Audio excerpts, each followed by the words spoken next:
Not plan on having surgery together, but it did wind up working out that way. We both went down to Pensacola. I think I went first, and then he went right after me, and we've been able to kind of rehab together early in the morning. It's been a sweet time, really. It's been a real sweet time to be with him and go through some of that stuff with him, and didn't plan it that way. He's doing great. He's limping a lot less than I am. He had a little bit more work done, but he's a little younger, and still we're thinking like a 3 or 4 week timetable right now. So Al's back, which is great, and I'm fine. I'm doing okay. I'm still hobbling around a little bit, but we're gonna be good. We're gonna be okay. Special day today. Just a really special day today.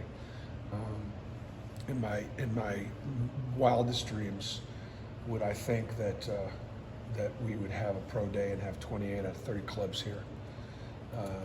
Again, it's been that way the last 4 or 5 years, and I just cannot take it for granted. It just wasn't that long ago. I was a graduate at Boston College and in the School of Management, and I knew when the finance firms or the accounting firms and big marketing firms would come on campus and they would interview students for jobs. That was a big deal. And BC had a pretty big management program, and I kind of equate it to that. You come to Auburn, you can win championships, you can develop into a professional player, and you just couldn't say that some time ago. So it's a great day. They're not going to play their way in the NBA today, but they're going to be able. The guys are going to get their eyes on them. They're going to be able to see their up close and personal, watch him move, watch him shoot, watch him interact, watch him practice, and get a better feel, and then see how that stuff translates to games. Zepp is out today, just got a little stomach virus, so he won't be working out. Unfortunate, because he's played well. Like I say, he wouldn't have played his way into the NBA today, but I'm sorry he's not going to get a chance to be seen. So. Is that your message to you guys, to try to take the pressure off them, that you don't have to wow somebody today? Well, I mean, but by the same token, then what are your practice habits? How do you move? How do you interact with coaches? How do you handle the officials? Well, officials out there today. How do you handle adversity? How do you get to the next play?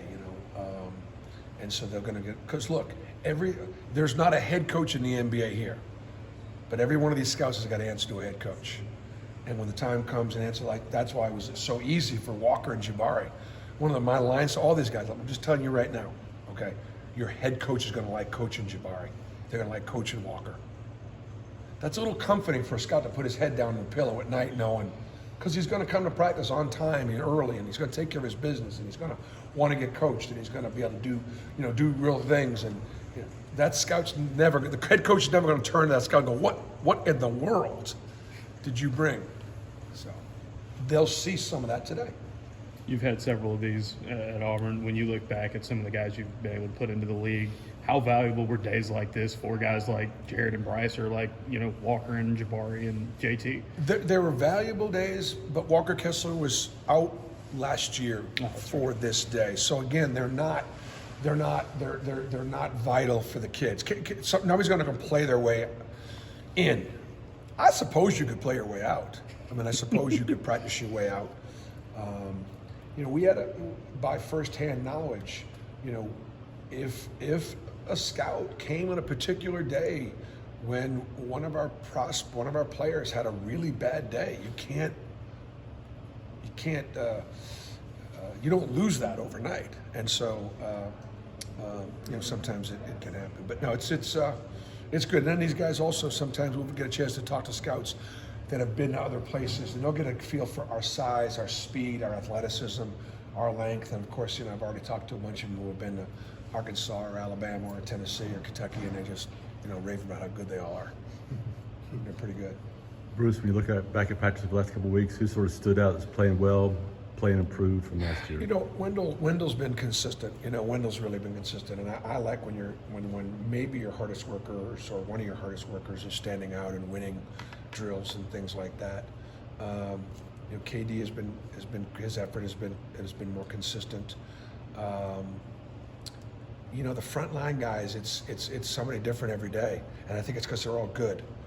And so it's going to be to see who who's going to separate themselves from a really, really good group. So we're ready to play somebody else. I will tell you that this week's practice, this timing of this is really good, because with summer and the fall and now, we're ready to start playing somebody else.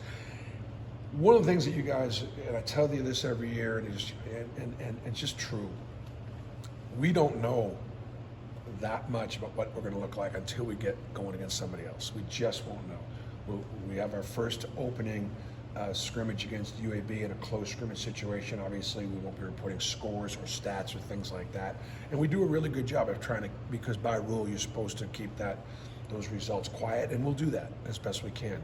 But we will get a barometer over where we are, because I'll tell you that UAB would be a team that would come in, and I think they would finish, out of 14 teams in the SEC, they'd finish 7th or 8th, which would make them a potential NCAA tournament team. And it's not I would think that's a compliment to a team out of that league. That's how good I think they are. And they were an NCAA tournament team last year. So last year we went up there, we had a very good barometer for where we were at that time. I think it'll be all we can handle. How is the competition at the 4 so far between Jalen and Traore and anybody else working in there? I mean, Jalen and Yo are head to head. You know, Dylan and John I are head to head. You know, Stretch is close. I mean, it's really good depth.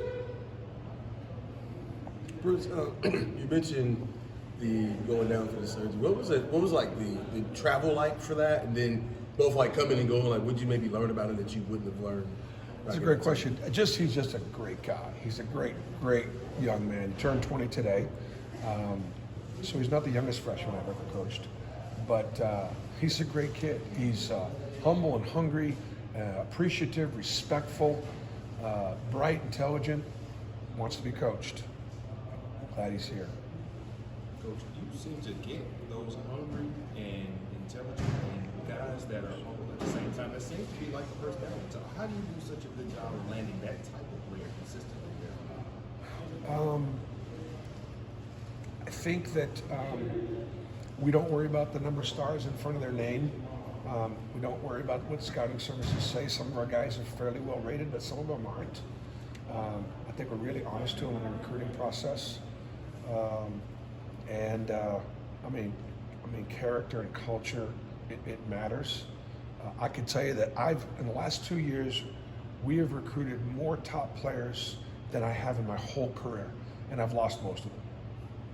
We've got a couple, but I've lost most of them. I've never been said no to in like this much ever. And it's wearing me out, quite frankly. But the ones we're getting are that way. They're hungry and humble. They want to be coached. They want to win championships. They want to be great teammates. And I think part of the reason why I've lost some of them is because I won't promise them their spot. I'm going to promise them their opportunity. And so we've lost a bunch of kids because I've just not done a great job recruiting them, because I've not told them what they want to hear, because I got to coach them. Bruce, you mentioned, I think last couple times we talked about putting pause on the practice facility and focus on the NIL. Yeah. Where's both at right now? Yeah, my messaging is important, and the NIL is very important to where intercollegiate athletics is right now. Auburn has a chance to be a leader in that, and we're an everything school, and so we need NIL across the board. But the donors, and there's only so many marketing dollars, and there's only so much out there. So when I have an opportunity, the one thing I can confirm is how important something is. That's it, and that's what I've done. And I also want to send a message too, though, that when we do build the new practice facility, I want to do it right. I don't want to rush into something and not have a great facility. We need it. We need one. I mean, the other day I couldn't practice till 5 o'clock. Last week I was practicing 4:30. Seems like we've been in the practice gym more than ever. But the good news is our volleyball team is terrific, and they're doing great.